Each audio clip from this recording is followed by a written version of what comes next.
प्रिय भक्तगणों, आज मैं आपको एक कथा श्रवण कराने जा रही हूँ, जिसको सुनने मात्र से आपके जीवन में सुख समृद्धि और वृद्धि की पूर्ति होगी और आपको महादेव और माँ पार्वती का आशीर्वाद मिलेगा। तो चलिए कथा श्रवण कराना प्रारंभ करते हैं।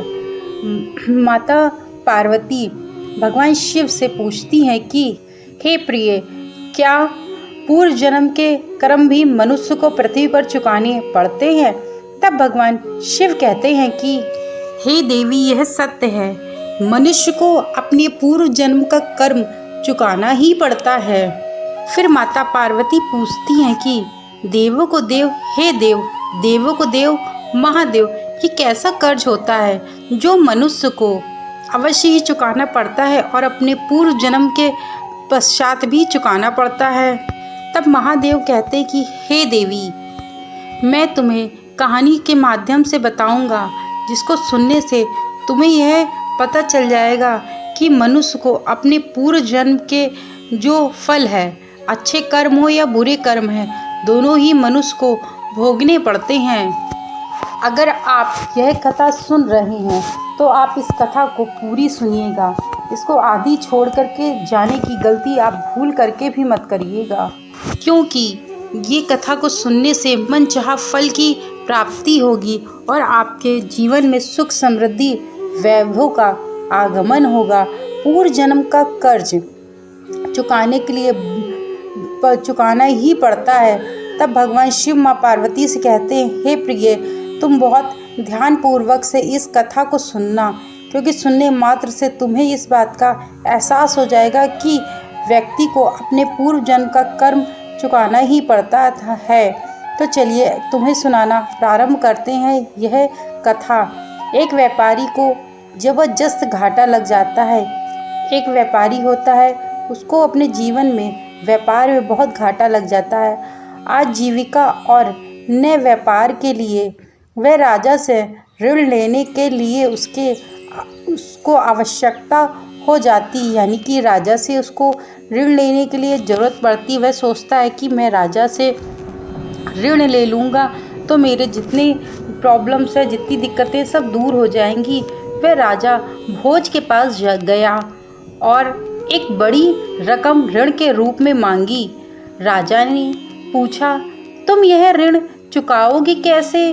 व्यापारी ने चालाकी भरा उत्तर दिया, जितना इस जीवन में चुका सकूंगा चुका दूंगा, जो शेष रहेगा उसे मैं दूसरे जन्म में चुकाऊंगा। इतना सुन के राजा दो क्षण के लिए सोच में पड़ गया और व्यापारी को ऋण देने की आज्ञा दे दी।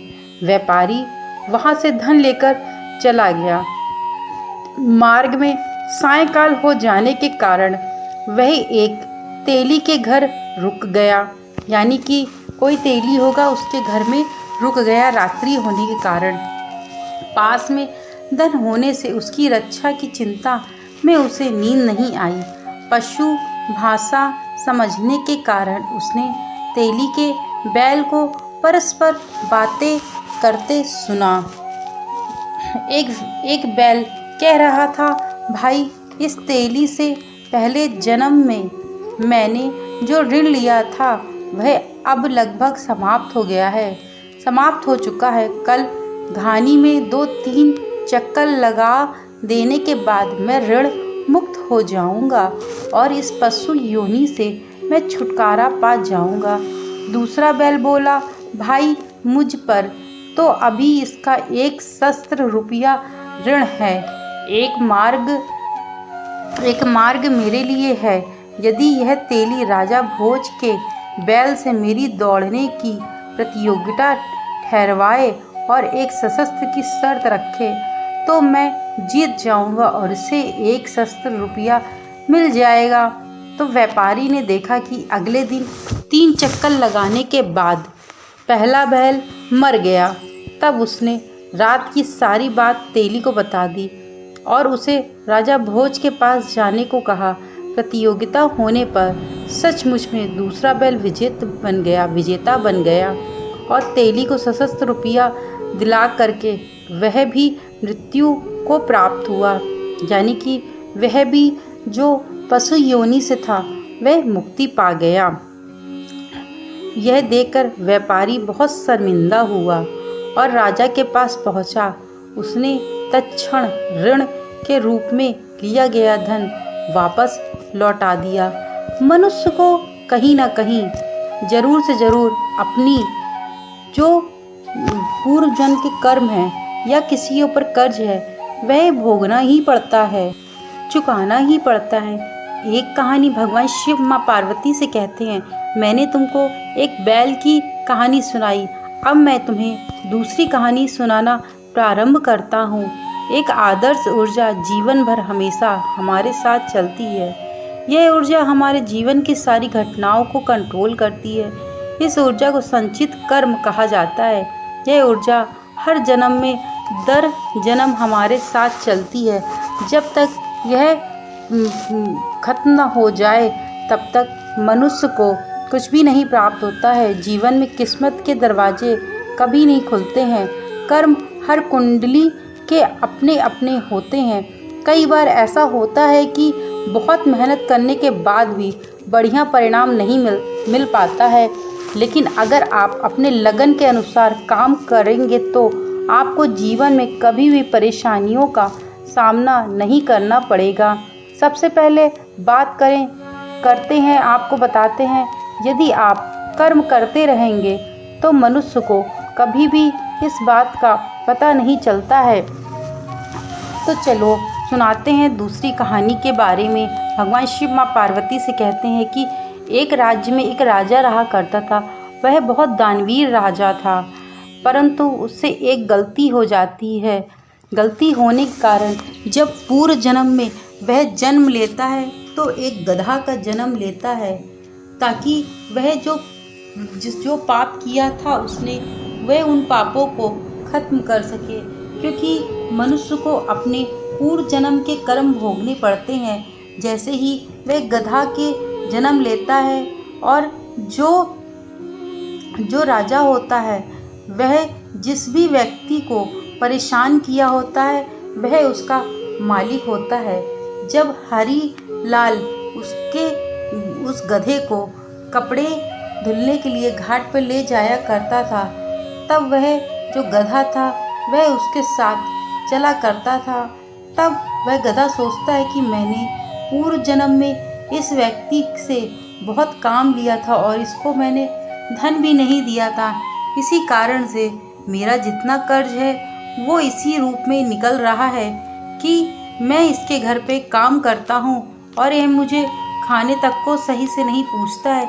ये मेरे पूर्व जन्मों का कर्म ही है कि मैं इसके घर पे रह के सारा काम करता हूँ और यह व्यक्ति मुझे भोजन भी नहीं देता है, क्योंकि यही कार्य सेम मैंने इसके साथ भी किया था। मैं इसको भी धन नहीं दिया करता था और ना ही इसको सही टाइम से भोजन कराया करता था। इस कारण से इसका ऋण मुझ पर पड़ा हुआ है और उसी ऋण को चुकाने के लिए श्री हरि विष्णु ने महादेव ने मुझे एक गधे के रूप में पैदा किया, ताकि मैं इस धोबी के कर्ज को पूर्ण रूप से मिटा सकूं और मैं इस योनि से मुक्ति पा सकूं।